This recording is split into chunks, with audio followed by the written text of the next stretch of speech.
In the last video, we talked about why more discipline usually isn't the whole answer. By the way, you can watch that video here. This is where the conversation starts to get more personal because it's one thing to say, okay, maybe discipline is downstream. Maybe my focus and my perspectives and my identity are affecting the action I'm trying to take. But then you still have to deal with the obvious questions. Why do I keep avoiding the work that would actually grow the business? And I'm not talking about the random little tasks that don't matter. I'm talking about the work you know probably would make the biggest difference. The launch you keep delaying, the offer you keep refining instead of selling, the content you know you need to post, but you keep finding reasons not to. From the outside, that can look a lot like laziness. It can also look like procrastination or perfectionism, or like you're just not serious enough or disciplined enough to do the thing you said you wanted to do. And sometimes, sure, there may be a little bit of that in there, but I don't think that's always what's happening. Sometimes you're not avoiding the work because you don't care. Sometimes you're avoiding it because it matters so much that it stopped feeling like a task and started feeling like a test. Somewhere along the way, it became a test of whether you're disciplined enough, whether you're capable enough, or whether you're actually as far along as you thought you were, whether this business can really work, and maybe even whether you're the kind of person who can make it work. Once your work starts carrying that much meaning, avoidance starts making a lot more sense. It's not because the avoidance is helping you, because I'm sure you're aware that it doesn't. Rather, it's because your system is trying to get relief from the pressure of what the work has started to represent to you. That's the distinction I want to make in this video. Avoidance isn't always the absence of caring. Sometimes it's what happens when the thing you care about gets attached to your perception of your own identity. And this is why entrepreneurs can stay incredibly busy while still avoiding the work that matters the most. You're not doing nothing.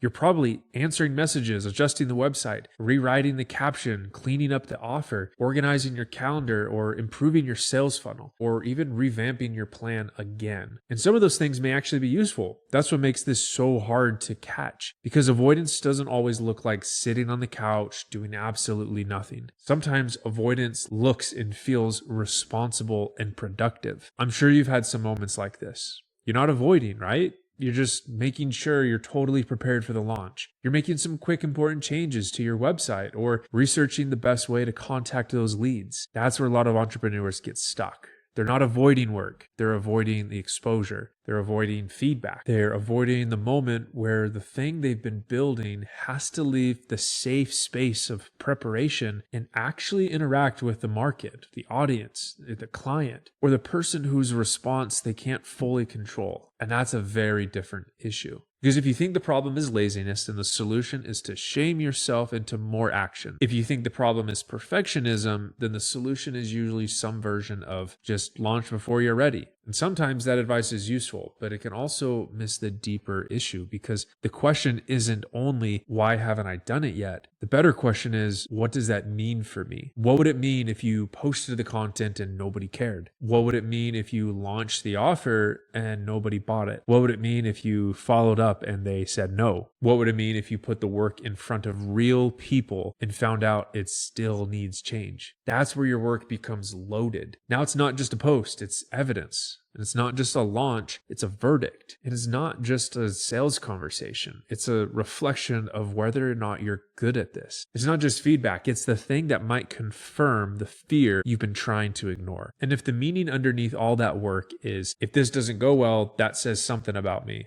then of course your system is going to look for a way to slow down, delay, tweak, polish, prepare, rethink, or just stay outside the moment where the feedback becomes real. I worked with someone I'll call Connor, name change for privacy purposes, who was in the late startup stage of his online course business where technically the program was there. The website was there. The basic marketing was there. He even had a funnel already. And the business was at the point where the next step was to actually start getting real customers interacting with it. And of course, all of it could have been better because that's always true. The product could have been improved. The website could have been a little more optimized and the marketing could have been a bit more polished. But once we actually sat down and we looked at it, it was ready enough. It was honestly super good enough to start. It wasn't perfect, but it didn't need to be perfect to take that next step. It needed contact with reality. It needed real people, real feedback, and real customers with real conversations and real information from the market so he could know exactly what actually needed to change. But Connor kept delaying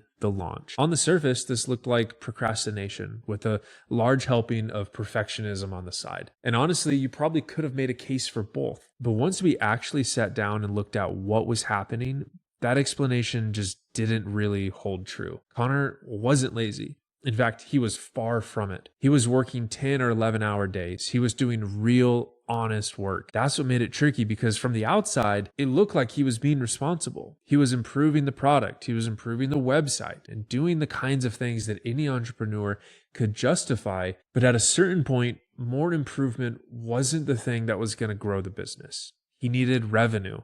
And if he was ever going to make meaningful changes to his product or his sales funnels, he needed enough data to know what he needed to change. He needed to step outside his comfort zone and into the unknown. And with small startups, you don't have unlimited time to keep improving in safe, controlled environment. At some point, if you keep refining instead of getting real feedback, the money runs out. During one session with him, we took a deeper look at what was happening underneath the surface. Turns out the real fear wasn't, is this website good enough? The deeper fear was, what will it mean about me if this doesn't work? Because once the launch meant something about him, delaying the launch made emotional sense. It wasn't useful long term. But in his own mind, somewhere in his subconscious, it just made sense. Because as long as he was still tweaking, he could feel like he was working without having to face the meaning of the market's response. That's why avoidance can be so hard to spot. Often it doesn't show up as quitting. Sometimes it shows up by doing a lot without getting anywhere. Sometimes the sales page does need work. Sometimes the relationship does need more trust before you can ask for the sale. The point isn't to bulldoze through every hesitation and call it courage. The point is to get honest about the difference between preparation that serves the next step and preparation that protects you from the next step. Learning how to tell the difference can become a superpower that maximizes your chances for success. Because if the preparation is necessary for the next step, it creates movement. But if the preparation is protecting you from the next step,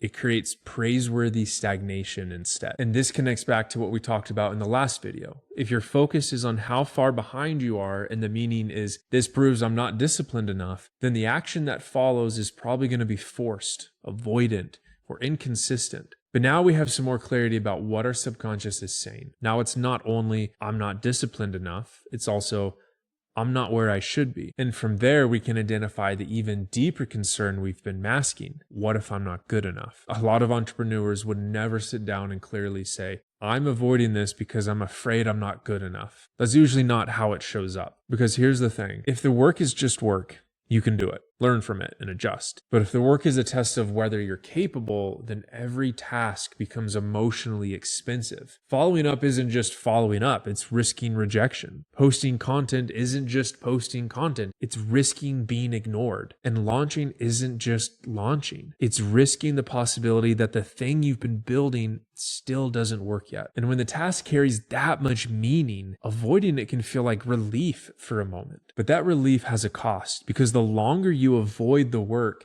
the more meaning it starts to carry. The launch you delayed for a week is uncomfortable, but the launch you delayed for 6 months starts to feel unachievable. The follow-up you avoided yesterday is a little awkward, but the follow-up you avoided for 3 weeks starts to feel like evidence that you're bad at sales, bad at consistency, or bad at being a business owner. That's how avoidance compounds. The task doesn't stay the same size. Your beliefs about the task grow, and then the bigger it feels, the more you avoid it. And the more you avoid it, the more evidence you collect that you're not the kind of person who can do that thing. And that's when the pattern starts to become identity level. It stops being just, I avoided that, and starts becoming, I'm someone who avoids that type of thing. And once the pattern starts feeling like who you are, more discipline alone usually doesn't fix it. Because now you're not only trying to do the action, you're trying to act against an identity that your system has started to believe. You're trying to do the actions of someone who's focused, capable, successful, and driven, while still seeing yourself as behind, inconsistent, not doing enough, or maybe not capable of making this happen. And that tension is exhausting. And eventually, avoidance becomes one of the easiest ways to relieve it. Obviously, it's not the best way, but can you see how your brain would think it's better just to avoid it? So what do you do with this? The first step is to stop calling yourself lazy. That just adds shame to a pattern that's already weighing down on your self-perception. The first step is to separate the task from the identity pressure around that task. Instead of only asking, why am I not doing this? Ask, what has this task started to mean to me? Does this launch mean now I find out whether I'm capable? Does this post mean now people get to decide whether I'm worth listening to? And does this follow-up mean now I risk being rejected? When you can see the meaning, the avoidance stops being mysterious. And once it stops being mysterious, you can work with it more effectively. You probably still need to take action. Connor still needed to launch his online course. The answer wasn't to sit around forever processing his feelings about the launch, but the launch became possible when the meaning changed. That creates a very different perception and set of actions, but not because it magically removes all fear, because most of the time it's not going to do that. But it does give you more access to yourself during the whole process. And what if you're able to see the whole situation differently? What if instead of seeing the launch as the deciding factor for if you're good enough to make it on your own or not, and instead it was the opportunity to figure out what you need to work on so you can finally be successful? It's just a test run. Or maybe if you're less focused on how you can grow and instead trying to find some sort of certainty and stability, you could choose to see the product launch as your way to get out of limbo. Yes, it could still be a total flop, but at least now you're not stuck wondering. You see how that feels? That's what we're trying to do. Change our experience with our work. We're not trying to stop caring about our work. We're trying to care about it in a different way that can help us in our journey. As a fellow entrepreneur, I can tell you that I know how crucial it is to get all the help we can get. And this allows us to shift our relationship with our business so that every important business action doesn't become a verdict on who we are. Because when the work is allowed to become work again, you can learn from it.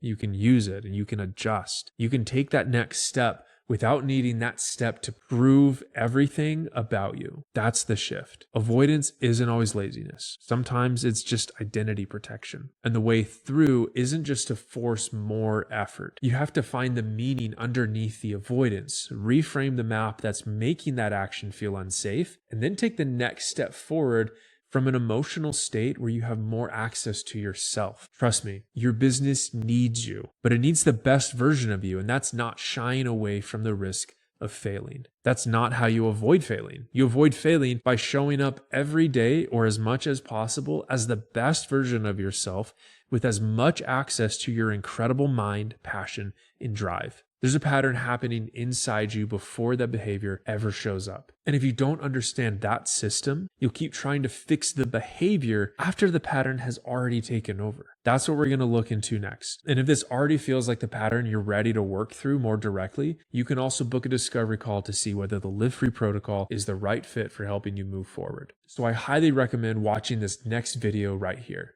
Because once you understand the system underneath the avoidance, the whole pattern gets a lot easier to see and it gets easier to change.